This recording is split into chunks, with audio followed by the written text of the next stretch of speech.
Bonjour à tous, je suis très heureux de vous retrouver pour Intérêt Général et cette semaine, je reçois Bouchra Aliouat, qui est la secrétaire générale de la fondation KPMG. Bonjour. Bonjour. Peut-être quelques instants, rappelons le métier de KPMG. Alors, KPMG est un cabinet d'audit, d'expertise comptable et de conseil. Donc, c'est un cabinet pluridisciplinaire qui a une implantation de 240 bureaux donc sur tout le territoire et qui comprend 9600 collaborateurs en France. Alors vous, qui nous regardez sur les chaînes de télévision à travers les territoires, vous avez vraisemblablement un bureau KPMG à côté de chez vous. Ce que vous savez moins, c'est qu'il y a une fondation KPMG qui s'engage, Bouchra, dans des angles d'attaque très déterminés. Absolument. Alors, il faut savoir que ce projet de KPMG de créer cette fondation a été lancé maintenant il y a 12 ans.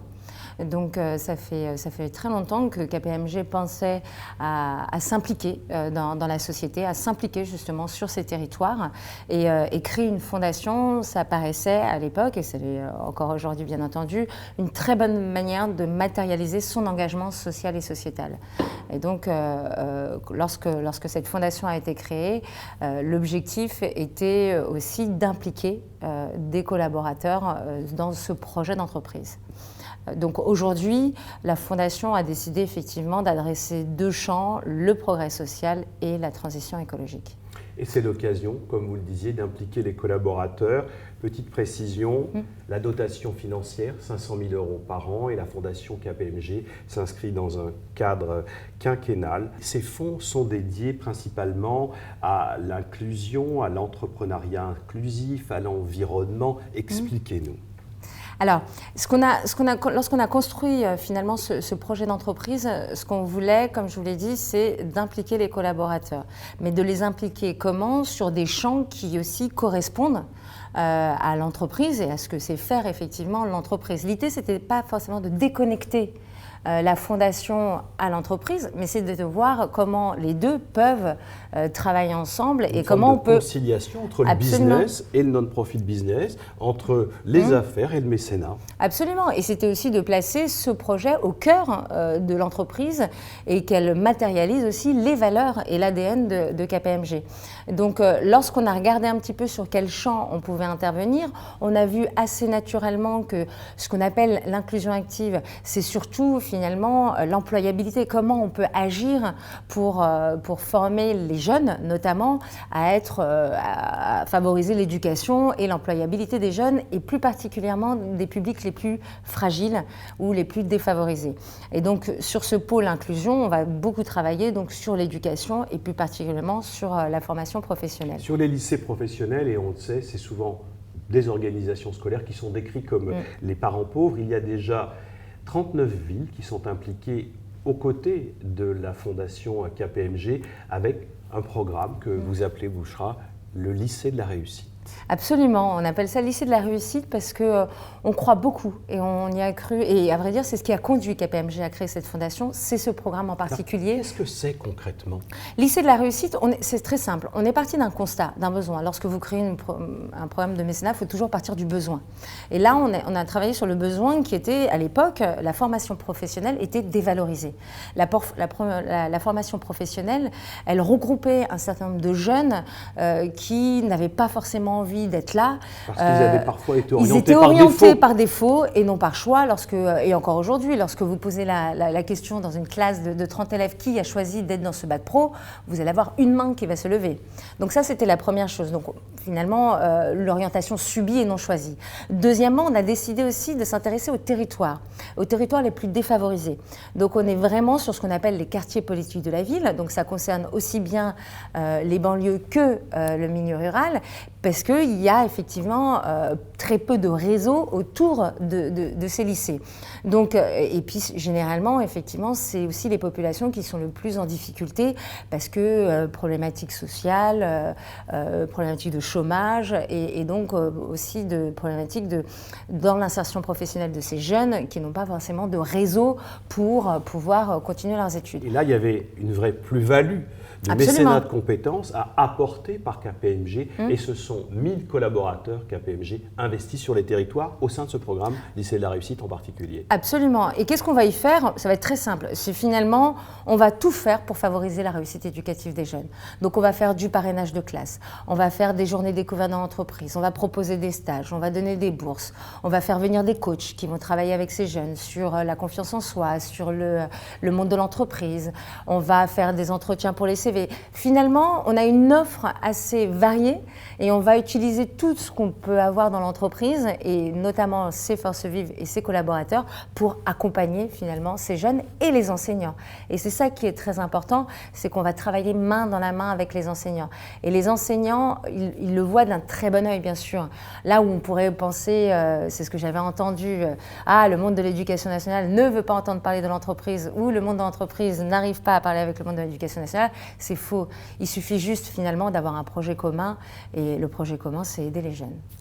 Autre engagement de la Fondation KPMG, l'entrepreneuriat inclusif. Et là aussi, commençons par quelques éclairages. Alors nous, on a décidé d'utiliser finalement l'entrepreneuriat comme un vecteur d'insertion sociale ou professionnelle.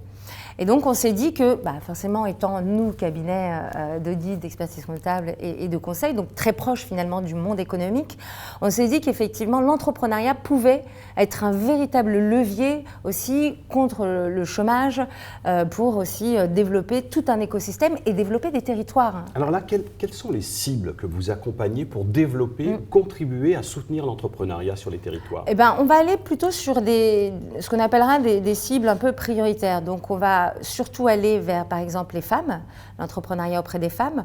On a aussi un programme auprès des réfugiés statutaires. On va avoir un programme auprès des entrepreneurs des quartiers. Et puis, enfin, ce qu'on appelle l'entrepreneuriat social. Et puis, on s'est allié d'associations. Là, on a fait des partenariats avec des associations qui accompagnent, bien sûr, ces entrepreneurs différents. Par exemple? Alors, par exemple, je vais vous prendre, si on prend sur les territoires, on va plutôt sur le développement économique sur le territoire. On a une association qui s'appelle l'ADIF, l'Agence pour la diversité entrepreneuriale. Et leur objectif, c'est justement de participer au développement économique des petites entreprises qui, à un moment, se retrouvent en crise parce qu'elles n'ont pas le réseau, à travers notamment un programme qui s'appelle Achat et Diversité. Et l'idée, c'était de faire que ces entreprises puissent avoir accès à des appels d'offres des grandes entreprises. Cependant, il faut qu'elles soient accompagnées. C'est ça, ces parce entreprises, qu'elles ont besoin d'expertise, de compétences. Elles ont besoin, mais absolument. Et là, c'est là que l'on rentre effectivement dans le programme. Et qu'est-ce qu'on va y faire? Eh ben, on va faire du speed consulting, de la formation, du tutorat, toute forme finalement des diagnostics, tous nos métiers. Et avec l'engagement des collaborateurs, eh bien, on va accompagner ces entrepreneurs. Alors, ce qu'il y a d'intéressant aussi, c'est qu'il y a un lien pour la Fondation KPMG entre ces angles d'attaque, d'engagement que sont l'inclusion et que sont l'entrepreneuriat que nous venons d'évoquer, avec l'environnement. Et il y a bien le petit « et », le progrès social, donc entrepreneuriat, soutien au monde éducatif et transition écologique. Qu'est-ce que ça signifie au fond ce « et » ? Alors, quand on parle de transition écologique, on adresse aussi, bien entendu, les enjeux environnementaux, mais également les enjeux sociaux, évidemment. Et ce qu'on a voulu faire également sur cet axe-là, eh bien, c'était d'accompagner finalement les acteurs du changement, donc toutes ces associations qui travaillent sur la transition écologique, pour qu'elles nous aident, nous tous, la société, à transformer notre façon de travailler, de produire, de consommer, pour qu'on soit plus respectueux de l'environnement. Et là, eh bien, on va mettre nos compétences. On va mettre vraiment nos compétences pour accompagner ces différentes associations. Et après, on va faire aussi un croisement avec, par exemple, le programme Lycée de la Réussite dont je vous ai parlé. Donc, comme je vous ai dit, on est présent sur les territoires et dans des lycées. Eh bien, on va insérer aussi un peu des projets environnementaux. On va encourager les étudiants à mettre en place des projets dans leur établissement qui s'adressent effectivement à ces grands enjeux environnementaux. Quand progrès social et transition écologique font bon mariage, conciliation pour le développement des compétences sur les territoires des entreprises et des jeunes lycéens des lycées professionnels. En termes d'impact, Bouchra, est-ce qu'on peut avoir une idée du nombre d'associations accompagnées sur les territoires, du nombre d'entrepreneurs accompagnés? Alors, sur les territoires, on a des partenariats avec 11 associations qui travaillent vraiment sur cet axe de l'entrepreneuriat et on accompagne chaque année près de 300 entrepreneurs, donc directement en one-to-one, et ça grâce à la mobilisation de près de 200 salariés, pareil sur tout le territoire bien entendu. Et pour terminer, ce qui est aussi fondamental, c'est que toutes les entreprises peuvent participer à l'essaimage sur les territoires du partage, du déploiement des compétences et vous inviter largement d'autres entreprises à rejoindre vos programmes. Alors bien sûr, évidemment. Moi je pense que l'engagement auprès de la société, c'est un engagement qui est nécessaire aujourd'hui pour toute entreprise. Quelle que soit sa taille, quelle que soit la taille finalement de l'entreprise, ce qu'il est important, c'est Porter qui disait ça, c'est la création de valeurs partagées. Finalement, qu'est-ce que l'on dit? On se dit que ce qui est bien pour l'entreprise, pour la société qui nous entoure, est bien pour l'entreprise aussi.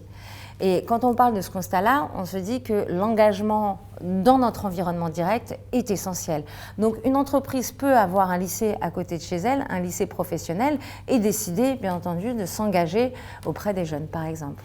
Il me reste, Bouchra Alouat, à vous remercier de votre venue. Je rappelle que vous êtes secrétaire générale de la Fondation KPMG. Et si vous souhaitez en savoir plus, www.kpmg.fr. Je vous donne rendez-vous toutes et tous la semaine prochaine pour un autre numéro d'Intérêt Général. Au revoir et merci.